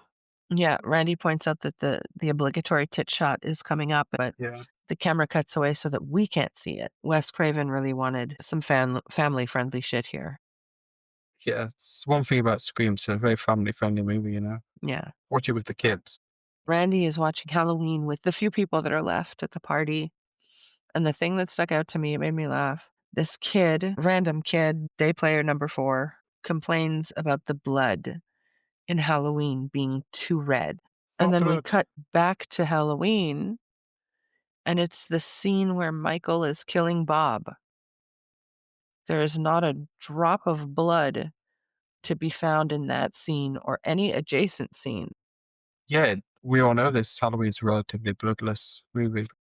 This guy was just yapping. Yeah. So yeah, the horror dork in me was like, "What are you fucking talking about? What blood?" He's It's a fake okay though. horror fan. It's okay though, because he's a fake horror fan. This dork, he's going to be out of there soon. Because Randy gets a phone call Well, no, not before. before what? You're skipping over the Sex. iconic part of the movie, which Of is what movie? the rules.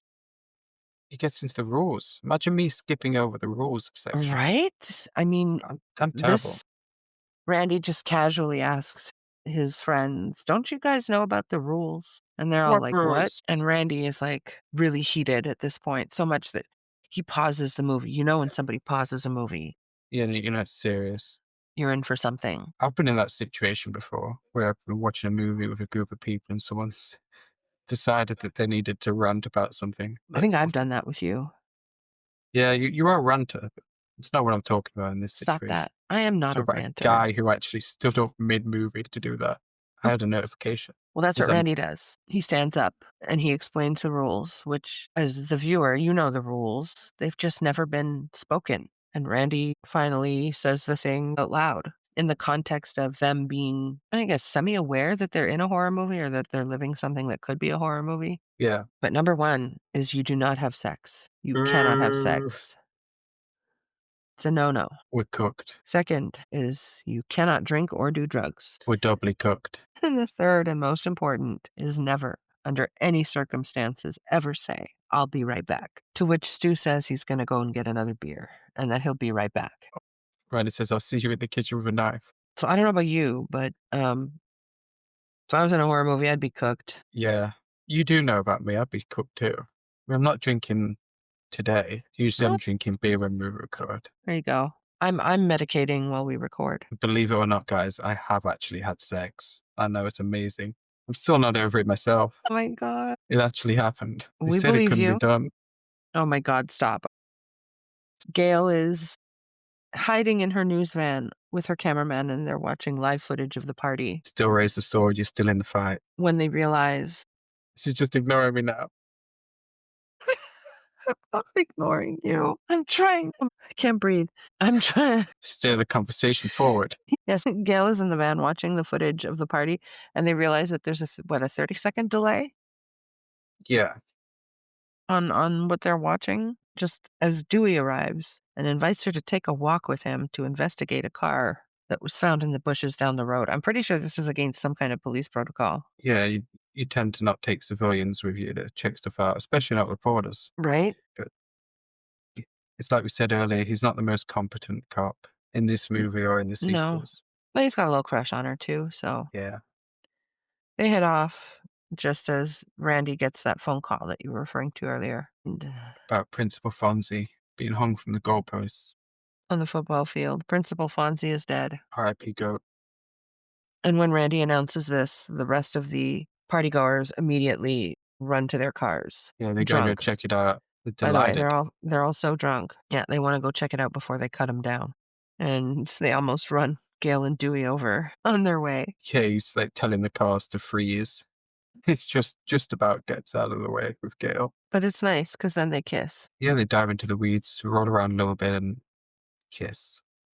Look, Dewey locks in a little bit for a Dewey moment. scores, but then they find Sid's father's car in the bushes, which his car does not match his home. No. Like, he's got this beat up station wagon that even by 1998 standards was very old. And you've Yeah, got this like $1 million property. he had to go with this big house. He's got a rickety old car. He does. And Sydney doesn't have a car. It's worth mentioning. She takes a school bus home. Tatum picks her up. So, like, yeah, I don't know. It's odd. Something about his income isn't adding up to me. Why wouldn't you This, buy your daughter a car? yeah, this triggers Dewey's Dewey sensors though, Yep. He and he thinks just that Sid's dad is at the party. and that he's the killer. Yep. So The pieces all fit. Dewey pulls his gun So I pull out and my gun. they run back to the party. And Sydney and Billy are just finishing up and they had sex in Stu's parents' room. Something that I've always found weird is how Sydney just reaches for a brush on the nightstand when she's done and she brushes her hair. Yeah, it's not her brush. But she brought it with her. Having sex on the bed is one thing, like you can wash the sheets, but using somebody's personal item like that, I don't know. Then she goes into the bathroom and brushes her teeth. Oh my God, that would be so gross. Stu's mom was gonna be like, "What's this weird taste on my toothbrush? It's so salty." She does not brush her teeth, but she does ask No, I'm Billy. lying. She does ask Billy who he called from prison. She's very curious, and he says his dad. He's all like, "No, the sheriff caught your dad."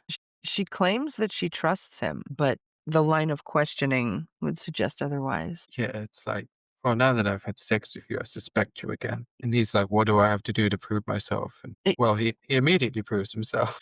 he's also a little bit irritated by the line Yeah, of questioning, he's irked. But you know what's but even more irritating? he doesn't have time Being to be irked stabbed. because, yeah, Ghostface is behind him, and Ghostface kills him, Stabs him a whole bunch. stabs him. Billy falls on the bed, dead-ish, Anyway, it's about maybe. going to Itchy and Scratchy Land. Yeah, that's probably more likely because, spoiler alert, he's not dead, but He's a phony. Great he big is. phony. Cowboy hat comes right off. Oh my. Sydney flees to another room. She has a nice little chase scene. She's got that's probably something she's got over a lot of final girls is her chase scenes and her fight scenes with Ghostface. They're always Yeah, she very has some good ones. yeah, they're always so well done, and the scenes after the killer reveals too, like, I think that's probably, the best thing about her from in my opinion. She has a nice little chase scene, locks herself in a room, and then has to jump out a window or fall out a more like she falls out the window. But that's when we get our last shot of Tatum because she finds Tatum's body It's hanging hanging out. from the garage door, hanging out. Yep. Randy's still watching Halloween, Oh, yeah, he's and focused on what's important. he's just screaming at Jamie Lee to look behind her. He Well, doesn't look behind himself. he doesn't. Ghostface is behind him. Sweet irony.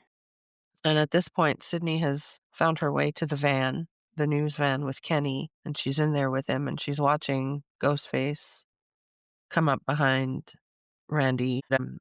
Kenny, he opens the door and he sees the front door to Stu's house is open and he remembers the 30-second delay just in time to get his throat slashed. Yep. R.I.P. Kenny. R.I.P. Kenny.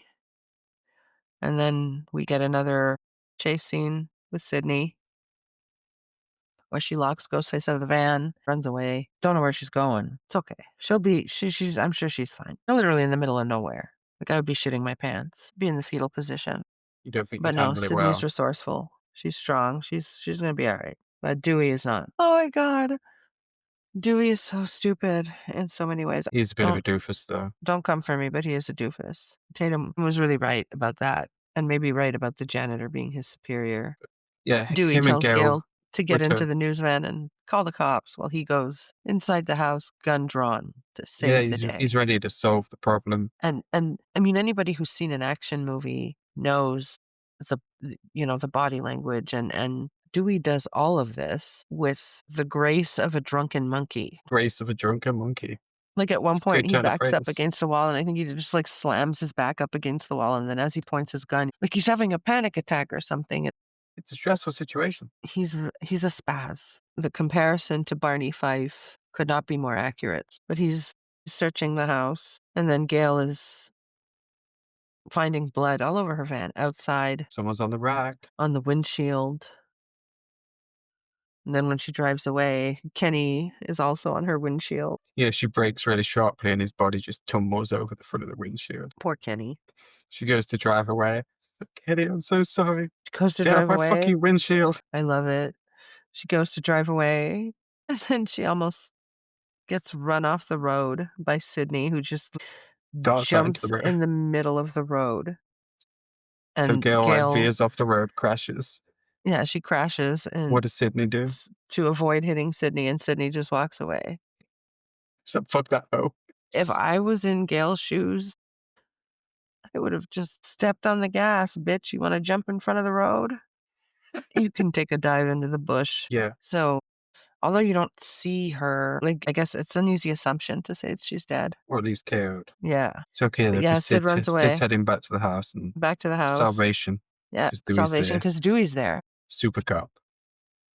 He's walking out the front door, stumbling, I guess is more like it, because Relatable. he's been stabbed in the back. Dude brought a gun to a knife fight and lost. What Tells a you everything rookie. you need to know about What a Dewey. rookie. I mean, to be fair, there's two ghost faces, but still. And those ghost faces are Stu and Randy, who both show up, Yep. Both plead show their up. case. Well, they're both accusing each other. Randy says it's Stu. Stu says it's Randy. And Sid has Dewey's gun at this point, so she's got this held on them. And she's confused. So she locks them both out of the house. She closes the door, locks it. Fuck you both. Fuck you both. Even you who lives here. Fuck you. My house now, bitch. It's my house now. Yeah, right? She doesn't really trust either of them. Billy appears at the top of the stairs. He's alive. Yay. He falls dramatically down the stairs Yes. Let me say dramatically because, because we know he's not really hurt. spoiler alert, like he's Ghostface. If you haven't seen this movie, what are you doing with your life? He's really committing to the bit. It just, there's a whole role that you didn't need to do. He has not been stabbed. He's perfectly fine, but still, yeah, tumbles down the stairs. I mean, A+ for effort. Yeah. Like you said, he commits to the role. takes a gun from Sid and decides to open the door. Lets Randy in. Stu is nowhere to be seen. Randy's And clearly overpowered him. clearly, Stu's dead in the bushes. Don't fuck with Randy. R.I.P. Stu. Don't fuck with Randy. That should have been like a different timeline sequel. Randy Macho Man Meeks. Scream 2, don't fuck with Randy. Or Scream 1.5, don't fuck with Randy. I don't anyways. Randy's Revenge. Yes. We love it. And it looks like, Billy's trying to help Randy. It looks, I don't know, for all of half a second. And then he picks up the gun, points it at him, quotes Psycho. We all go a little mad sometimes, and then he just fucking shoots him. Which is what a mad person might do. Him and his partner have gone a little mad, and that's putting it lightly. But who's Sydney his now partner? realizes what's going on. He reveals to her that the blood on his shirt is actually corn syrup, and that's what they used for pig's blood in Carrie. This whole group, they know a lot That's about true. movies, Yeah. This is before the Wikipedia days, so they've right? done the legwork here. They have. They're not just checking IMDb and Wikipedia like we do. Exactly. And just when you think that you couldn't be any more shocked by the killer reveal, Is it shocking though? Yeah. nothing ever has the impact that a first watch does. He was red herring at the beginning, but the police cleared him. They let him go. Sydney gets a phone call while he's in jail. Mhm. The movie does a very effective job of first making him a red herring and then kind of assuading your concerns about him. And then she has sex with him, which not something you see very much in horror movies, the final girl having sex with the killer. Like I'm scanning my brain right now. Uh, Final girls up until that point didn't really have sex. Yeah. That was the whole point. So I don't want to say she's the first final girl to have sex because that's not the case. I don't want to make bold statements like that but it has to be first and maybe only case to this day of a final girl having sex with the killer. Like that's a rarity. So after she had sex with him, I think I felt like, okay, this is a non-issue. And then he gets killed. So it's then definitely a non-issue. And I mean, when he takes his dramatic little tumble down the stairs, the first time I'm watching it, doesn't look fake to me. He's injured. Yeah. Makes sense. Got blood on his shirt. So yeah, I mean, I have to say it's a top 10 killer reveal of all time. Oh, okay. The first time you watched it, were you not shocked? I don't recall being particularly shocked. Certainly not by Stu. I But know with Billy there's a bit of misdirection, but Stu is still alive, so I was less surprised. it's not like it really shook me up. It's like, oh, that's what they did. I don't know if I'd put it in the top 10. I'd have to think about that list. It shook me up because the movie makes a lot of unique creative choices. In a lot of slasher movies, the killer is not in the friend group. You have this everybody is a suspect quality to a Scream movie. And that trope carries on into the sequels where it's actually mentioned on more than one occasion that the killer is probably somebody close to you. I so relate to Sydney in part 3, living in the middle of nowhere, completely isolated with absolutely no friends. Because isn't that what anybody would do? Having gone through 2 experiences where you were stalked by killers and you knew each and every single one of them, Sure, isolate yourself a bit. she turns around and we see Stu with the voice box, and he reveals himself as the second killer. I will point out that the Surprise, voice Sydney. box yeah, the voice box sounds nothing like Randy Jackson. I was just gonna say Randy Jackson too. The voice box voice sounds nothing like Roger L. Jackson. Nothing at all, but we're supposed to believe that it does, and yeah, surprise, Sydney. There's your killers. There's your homoerotic killers because they can't stop touching each other. They're just hanging all over each other, kind of like they were doing at the video store, and yeah, show me the uncut version of this. At one point, I'm pretty sure Stu is, like, whispering and, blowing into Billy's ear practically. It's a bonding experience, It is, they've killed together, killing all these people. 100%, and that's when Billy reveals his motive, much to Stu's surprise, I think. Yeah, I agree. I also think for Stu, it was just like not serious in a way. They were just killing people just because they could. But for Billy, there's another motive. Like you said, I think Stu looks shocked by it just as much as Sydney is. I 100% do not think he knew. that Sydney's mom slept with Billy's dad and that that's the reason his mom left town. And That yeah, Stu that's the just reason that looks they killed her mom because they reveal that it yep. wasn't Cotton, it was them. But they It was framed Fern. Cotton. It was fun. They framed Cotton. So I guess now having it confirmed that she slept with Billy's dad, the rumors that, Tatum was talking about earlier, there's been other men, seems to be confirmed and it's now clear that Cotton is innocent and that it's also 100% plausible that she just had an affair with him. Exactly, and it's time for another Sharon Stone reference. The last one. The last one? Is it? Yep. Yeah. Yeah, well, they're Right. talking about her mom and how she's a She's slutbag whore who flashed her shit all over town, thinking she was Sharon Stone or something. yeah. But let's face it, Sydney, your mother was no Sharon Stone. Fern.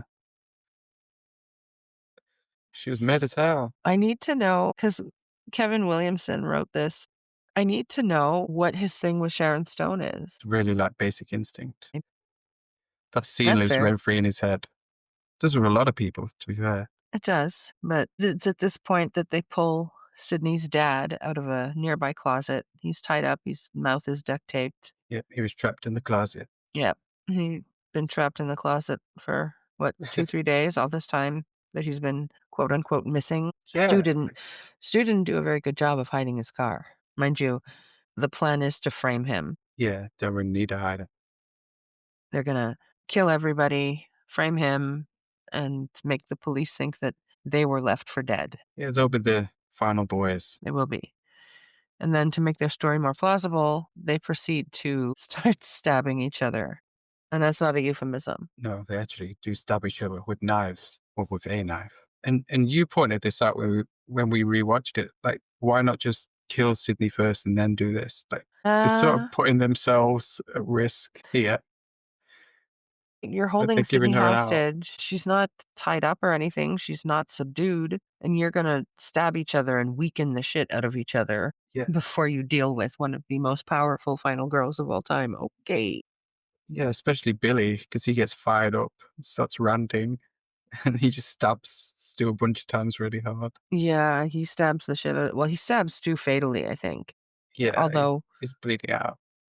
He although says as much. Sydney gets the credit for the kill, I'm pretty sure Stu would have died regardless. The Well, blood yeah, he is says, I just, think I'm dying here, man. yeah. I love Stu so much. Matthew Lillard does such a good job in this movie. He does a good job in everything, but Yeah, he's great. Stu is my favorite killer of the franchise. I know you disagree, I do. but he's so fun.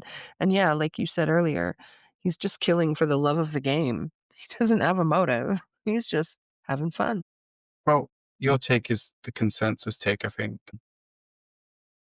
It's the most popular ghost race. Like, and that's still true today, I think. As much as I'm like trying to spread Jill Roberts propaganda, he's the most popular one still. So it's a fair choice. He's really good in this movie. Listen, she's high up on the list. She is. There's no Jill slander. I just Better love not Stu. be, or I'm rage quitting. Oh my God. No, you're not. We're almost done. There's no need to rage quit. Okay, let's get this episode out of the way before I do that. Oh my God. Stop that. You will not rage quit. I will just bring you back in. But yeah, movies don't create psychos, they make psychos more creative. That's the big line here. It Everyone will is. know. While Billy's just fucking murdering his partner. He's fucking Stu is getting the Chad treatment No, right? from part 6. Stu is Swiss cheese. But, Just as they're stabbing the shit out of each other, Gail appears. oh yeah, she's not dead. She's not Maybe a dead. little concussed, but She looks dead, but she's not dead, and she has yes, their Stu gun. says as much. She still looks dead. It's over for them. It's over for them, except Billy knows something she doesn't. The safety's on. She probably doesn't know who the killer is in Friday the 13th either, but yeah, he also knows that. Stop that. Not everybody knows. It's okay. And she KOs her. And Yeah. he's about to kill her. It has a nice little line. This is Gail Weber signing off. But he doesn't get the chance to do it because Stu notices that Sydney's gone. She's dipped. Sydney and her dad are gone. Yeah. I mean, it's understandable. It I'd get is. out of there if I was those two. She saw her opportunity and she took it. It's like twice now that she leaves Gail to die. To be She didn't fair, Gail leave. deserves it a little bit. Well, She sticks around a bit. She plays dress up, she does, but calls the cops. they both had their backs to her. Yeah. She could have grabbed anything, a kitchen knife, something. Frying She just pan. she decides to, I mean, again, I'm saying rightfully so, prioritize her own safety and her dad's. She doesn't like Gail, so it's okay. I just think it's funny. It's twice in the movie that Gail is facing certain death and Sydney's just like, "Bye, girl." See ya. Kinda like fucking Brenda in Scary Movie 2. Was. She's not completely gone because she makes a phone call She to the does. She and they're like, "Do calls we answer?"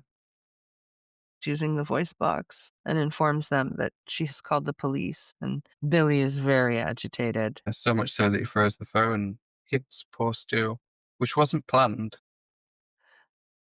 He wasn't supposed to hit Matthew Lillard with the phone, and they just went with it. That's a real actor, Matthew Lillard. "You hit me "You with hit a me with the phone?" phone, dick." That's that's what an Oh. actor does, he improvises. And Stu's concerned because he thinks his mom and dad are gonna be so mad at him, Yeah, which is reasonable.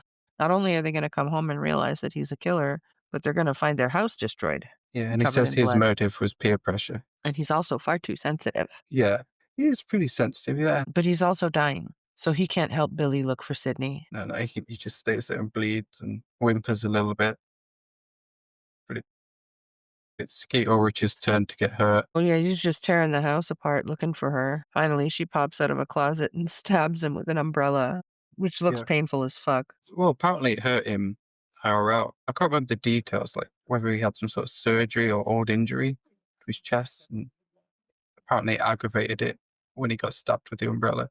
So both the killers in this movie got a little bit hurt at the end there, Well, that suffering for sucks. their art. At least it was a good movie. Like you weren't doing this kind of shit for Children of the Corn 4 or whatever. At least it was Children a of the Wes Corn Craven 4. banger. It was. And anyway, she now believes that Billy is incapacitated. She does not yet know the rule, the last rule, which is that the killer always comes back. Because Randy decided to hold back one rule. Yeah. Not sure why. Well, wasn't important until now, I guess. But it's at that moment that Stu comes charging at her. He's found a surge of energy. Last we saw him, he was circling the drain, leaning up against the kitchen counter. He's got a second wind, it's the adrenaline kicking in, He's trying got to a save second him. wind, and he just fucking charges at Sydney and bodies her as they wrestle around for a bit before she kills him. She drops a television onto his face, and he's electrocuted, and he's seizing, and it's just a really nice scene. I mean, the Stu Truthers will say that he survived that, but no. Those televisions were heavy, and when you get electrocuted on top of all that and you're bleeding out, like, I fear he's gone. So here's my Oh, no. here's She's about to disagree with me, guys. no, I do agree with you. Here's my issue with this theory. I'm with all of you who want Stu to be alive because I just love the character. So if I there was a know. way for it to happen, I would be down, but it makes no sense No. because Especially after 30 years. at the end of the movie, you see the cops are there, paramedics are there, and all that. Why would the town ostensibly cover up Stu's having Yeah. survived? If Stu had survived, like, why would they cover that up? Yeah. Like, It he'd be makes doing a life absolutely no sentence. sense. 'Cause if he wasn't dead, It somebody wouldn't would go know. unaddressed. Yeah. Yeah, I hate that theory. No, I'm not a fan of it either, and I wish he could be alive. Jill, however, Jill is dead. We're stopping right there. there's a little micro twitch at the end. She is dead. They need to fix She's that. worm They food. need to go with the original vision, to fry what Miramax said. Jill Roberts is dead. Do we really want to side with the Weinsteins, guys? So is Stu. Release the Stop. original cut. Oh my god. She lives, and then do the trilogy. Fuck these new Why don't movies. we just make everybody alive? Yeah, Everybody who's ever died just gets to come back to life. yeah. It's like a different dimension or something. Let's Avengers this shit. Bring everybody back. They didn't actually die. All your favorite dead characters, they're alive, folks. We're gonna Yeah. make it happen. Give us your money. Multiverse. Give us your money. No, we're not doing that. Stu is dispatched. Stu is dispatched, and Billy is not completely because he attacks her yet again. Or no, wait, that's not true. And Randy After jump scares Sydney. after Randy jump scares Sydney and says that he never thought he'd be so happy to be a virgin, What a and line. quickly gets punched in the face by Billy, who's alive, and now him and Sydney are kind of rolling around wrestling, and Still happy about that, bro? and she does this is savage. She decides to stick her finger in the wound that she made with the umbrella. Speaking practically. She is, and it's sick, and I fucking love it. And it's at that moment that he gets shot by Gale because Yeah, because she remembered the safety this time. because unlike Sydney, Gail is looking out for other characters. Right? So I know you abandoned me twice, but I guess I'll save you. See? Like, Gail's the real Gale hero of the movie. is the real hero. Gale is better than Sydney. No, don't come for me, please. There's some Actually, other people that feel that way. There's a few people. I'm I not one love of Gale them. to death. Yeah, I feel like maybe she should have died by this point in the There's a lot of people franchise. that feel that way, and I'm scared she's gonna die in 7. Did I have nobody left? Gale is she's portrayed just as strong as Sydney is. Like, she's tough. She has fight scenes with Ghostface throughout the franchise. You know, she really holds her own. I don't know. I know there's a lot of people that wish she died by now, and the good thing about this movie is the way it does raise the stakes. Yeah, Obviously, in part 2, we lose Randy, which crushes me to this day. I knew going in that it was a possibility. I was really hoping they wouldn't. In the third one, when Randy's going over the trilogy rules, he makes a point of saying, all bets are off. Anybody can die. That means you, Sid. So but you didn't. Randy's video teased essentially that a legacy character could and likely would die. And I remember when I watched that the first time, that is exactly how I took that video. I was like, okay, either Who's he gonna Sydney be? or Gail or Dewey is not making it out of this movie. And they all survived. Yeah, they weren't really close to dying. They weren't, so they kind of teased raising the stakes, and they didn't. Gail doesn't get the kill shot though here. Sydney's a glory hog. She doesn't get the kill shot, but she gets credit for saving Sydney. Sure. But that's when Randy tells them the fourth unspoken rule, or not that it's unspoken, but he just didn't say it earlier. You gotta remember that the killer always comes back, and literally, like clockwork, like on cue. Billy's like that. He's like, "Yeah, he's back." It's such a weird it kinda looks silly. I've always found that particular scene Yeah. looks silly. Like Bah! he's not gonna do anything. He might as well have woken up and gone, "Boo!" But then Sydney shoots him in the head, and it's all over. Everybody's Not okay. not in my movie. Yep, Great line. right? Great line. Yeah, But that's Randy's okay, and that's the most important part. I'm never gonna be able yeah. to say that ever again. Yeah, and Dewey survives as it turns out too, because he's getting wheeled out of at the end, and Gale once again proving that she's the main badass in this Mm, movie, reports live from the scene about what's yeah. just happened, and that's how the movie ends with Gale just doing her job, She calls the newsroom and tells them, "Kenny's dead. I need a better cameraman right away." and they're like, "No problem, we've got dozens of better cameramen than Kenny." Right? They dispatch a new cameraman right away, and yeah. Gail doesn't even clean the blood off of her face, which I think is probably a strategic move on her part. Absolutely, it's a real journalist, As we pan out from the most epic house. but we will see it again in the future. We will. But then we get one last jump Twice, scare. do we? Credits roll. I don't usually watch the credits on movies that I've seen before, but we were watching the credits for half a minute and we got the Weinstein jump scare. Yeah, and that's where I turned it off. Like, I had to get one Oof, last scaring, you know. right? It was the Weinstein's names, which unfortunately is on the first 4 movies in this franchise. Fortunately. Not that it's known for having good people producing it these days either, but that's another story. Exactly. Yeah, we ended on a Weinstein note, unfortunately. Great movie though.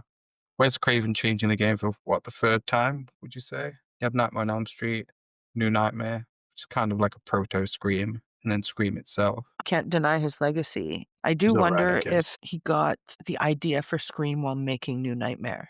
Because New Nightmare was very meta.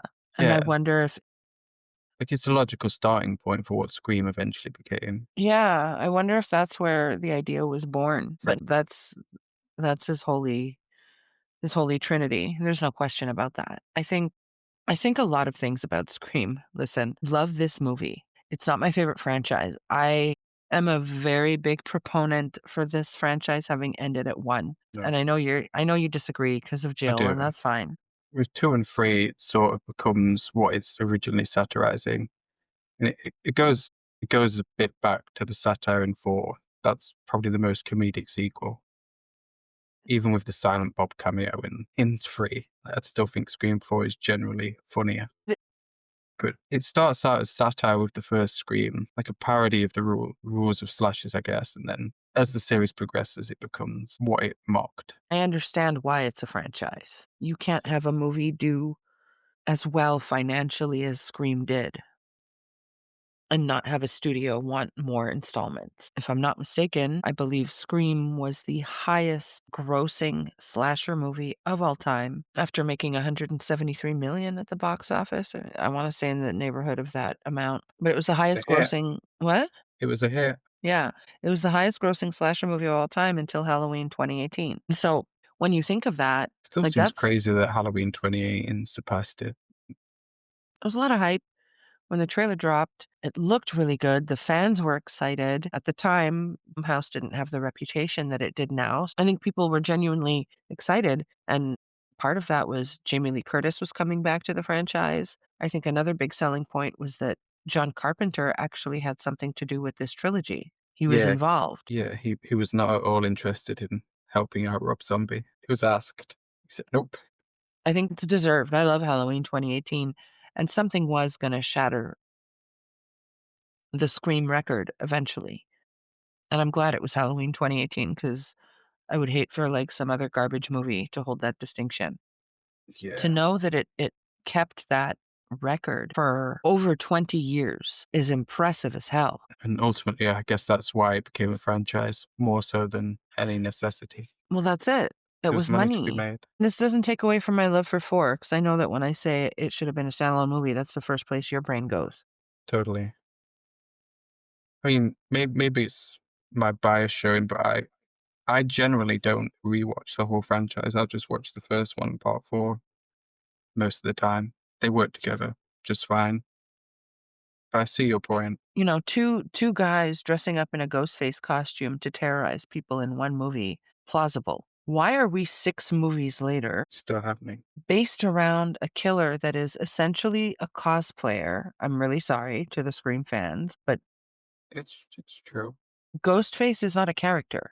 He's a costume. And so there's no consistent killer in the franchise. It's the costume that's consistent. There's some evolution, but and why are these people as much as, you know, I love the original cast, very near and dear to my heart. Why are these people still chasing Sydney after 20 plus years? Why are so many fucking ghost faces obsessed with her? Yeah. I mean, the longer it goes, the more tenuous the reasons become. Exactly. So, and I agree, like 3 is silly in a lot of ways. Feels like a bit of a retcon, you know, Maureen having another child and then having Yeah. mysteriously gone to Hollywood in her early 20s and gotten the casting couch treatment. A little on the nose for a movie being produced by the Weinsteins. That first movie is like lightning in a bottle, and you're not going to recreate that. Doesn't mean that the franchise shouldn't live on. Look, if they could be up to Friday the 13th, part 26 by now, and it could be completely stupid and derivative and, you know, looks like they're on the verge of making a Jason movie with a mask that I fucking despise, So shit. but I'm still going to be there opening day. Yeah. Like, so I have to kind of translate that to Scream fans. And yeah, I get it. Yeah. Well, we keep showing up. We keep showing up, but because I don't feel so strongly about the Scream franchise like I do others, I'm not necessarily going to keep showing up opening day. I think it took me a year to watch Scream 5. I just wasn't interested. It's not a priority. Yeah, I think with both of the last two movies, I waited till they hit digital, if I remember correctly. I saw 6 in I saw them both in theaters. I didn't feel the need to be there opening day. The only reason to go opening day would have been to avoid spoilers, I guess. But it's not enough for me. There was a time that I did not like I am now chronically online. I can admit it. I'm chronically fucking online. You're saying, I haven't always been like that. I didn't have all that shit spoiled for me. Even Scream 4, it wasn't a day one thing for me. After 3, I had fatigue. There was an 11-year gap between Scream 3 and Scream 4.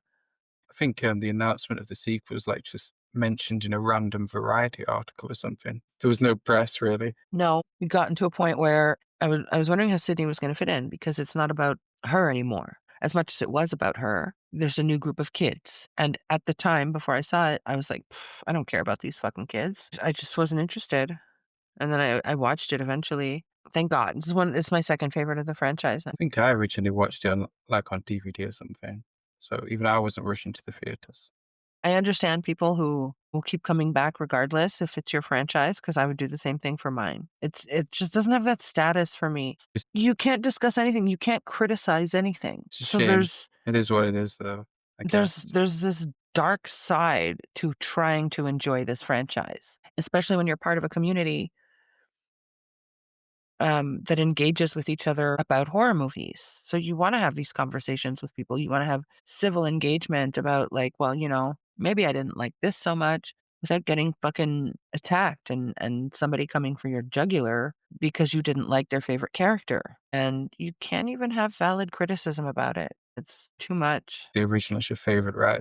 5 stars? The original is tied with 4. Okay. The That's good. original is the better movie overall. Okay. Part 4 has, I think, the best killer reveal of the franchise. Number 1 is my favorite in the franchise. It's 5 stars. 4.5 for me, just because 'cause I'm petty. What are you petty about? What do you take a half a star away for? Or what's it missing for you? Yeah, I don't really think I take away half a star for it. It just doesn't quite reach 5-star levels like a Halloween or even Okay. a Scream 4, which is my favorite. What is the movie lacking for you? I didn't find the killer reveals surprising. For a whodunit, I didn't predict it, but I just didn't find it surprising. But you can I think pretty safely guess that Stu is one of them and Billy being the other one. It didn't really shock me. So in terms of being a whodunit, it doesn't really have a gag factor. So I guess that's maybe the only real solid criticism. Okay. Doesn't have a Vaseline filter either, which is a negative. That filter was awful. It had a purpose. This was apparently the first time I've watched Scream this year. I was surprised. Wow. Fake I know, horror right? fan. I know, right? I'm just a fraud. But people have told me this before. Fake horror fan. It's not on my top 10 all-time favorite list. It's a great movie, though. It's really fun. Watch it. No boobs. You know what? Oh my god, I hate to Yeah, it say lacks it. boobs. Big I hate to criticism say it. I think I'm gonna lower my rating to 4.5 stars. for the lack of boobs. I'm not complaining that there wasn't actual nudity in the movie. The cutaway from Halloween was completely fucking unnecessary. When the movie was released into theaters, it got a 16 and up rating. It was it was marketed towards a teenage audience. It probably left boobs out because of that. The MPAA, man, they're a bunch of douchebags. If that's one thing we want you to take away from this podcast, it's that. Fuck censorship. Fuck the rating system. Let your kids watch whatever they want. Fuck it. Well, there's a limit. Cannibal Holocaust, family movie night. No, stop it. No. Okay. We love Scream, is what we're saying. We do, and I think we're tied with our ratings because I'm lowering mine. 4.5 stars for My censoring impact. Linda Vanderklok's boobs. Shame on you. Okay. So what this means, guys, this means that Scream 4 is still on 5 stars for Marianne. I have successfully brainwashed her into putting that at the top of her ranking. Get out of my letterbox, you little stalker. Let's fucking go. You know what? Don't do it. Don't do it. I'm gonna Don't go even think in. about it. No. No, no, I'm no, no, no, no. We're not doing this. Listen, I'm No. gonna Don't do it. stop it. I'm gonna Jill go into my Roberts. letterbox and I'm going to deduce. Deduce. I don't know how Deduct. deduct. I Okay, don't know Sherlock. I don't know what my shut up. Yeah, I'm gonna go in and I'm gonna take half a star off of every movie because no Oh, God. boobs. Damn. No, Fake horror fan. I'm joking. I won't do that. I'm taking half a star off the original because, again, the cutaway from PJ Souls is kind of unforgivable, especially since Randy is like hyping up the tit scene. That's just rude. Okay. Now that's a twist ending for you. There you go. So 4.5 for both of us. We're on the same page today. We're done with Scream, which is celebrating, what did you say? 29 years of Scream, because the release anniversary is in a few days. Yeah. It's quite a milestone. We should have waited for 30. It would have made more sense. My OCD really doesn't like this right now. It's like when we did the Friday episode and it was our 12th episode. And when we were recording, you mentioned that we should have recorded it for the 13th. That still bugs me to this day. To Happy this 20. day. Yeah, I like round numbers. We will be back next week where we're talking about 3 movies, but they're the 3. same movie. Damn. Is You're going to that a be in hint? editing hell again. Yeah, that's a good hint. 3 movies are the same movies, kind of. Yeah, we're watching 3 movies. I'm not happy about it. We're watching 3 movies, 2 bangers, 1 stinker. They're all kind of the same movie. Make Yeah. of that what you will, and we'll be talking about that next week. So let's see if y'all can figure that out. Yeah, if they can crack our very complex code. Yeah. Is it complex? I don't know. No, We love Scream. Go watch Scream and Scream 4 too. and Scream 4. Those are the big ones, at least as far as we're concerned. Yep. And if you only watch Scream 1 and Scream 4, then Randy is still alive. Exactly, You're welcome. he just didn't feel like showing up in part 4. He moved on. What does that mean then, Marianne? What that means, dear listeners, is that we will see you next Tuesday. Damn right we will.